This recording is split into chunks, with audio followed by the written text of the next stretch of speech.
আজ পূর্ব বর্ধমান জেলার ভাতার থানার অন্তর্গত এরোয়ার গ্রামের 4 বাসিন্দা প্রাণের রক্ষা পেল রাসেল ভাইপারের কামড় থেকে।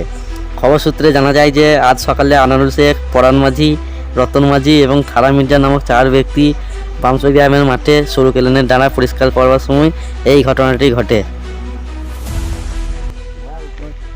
এই সাপটা কোথায় দেখলেন আপনারা?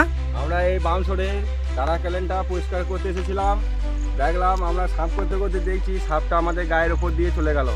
সেই সাপটাকে আমরা মেরেছি। ও কোথায় ছিল? এটা ও, বামসরের এই ডানা ড্রেনটায়? ক্যালেন্ডার, হ্যাঁ, ডানা ক্যালেন্ডার। ও আমরা প্রথম মনে করলাম ঘাস, মানুষ বিশ্বাস করছিল না। তারপরে তো বেরিয়ে লটম করেছে, পানিতে জলে পড়লো, ছুটতে এলাম, এসে ওকে মানে বার করে মারা ফেলো। আপনাদের বাড়ি কোথায়? বাড়ি এরোয়ার, এরোয়ার। কলা পুকুর ঝোপ করে। ও আপনার নাম কি? আমার নাম আনারুল শেখ। ও আপনার? আমার ও আমার নাম রতন মাঝি। নাম সালাম মির্জা।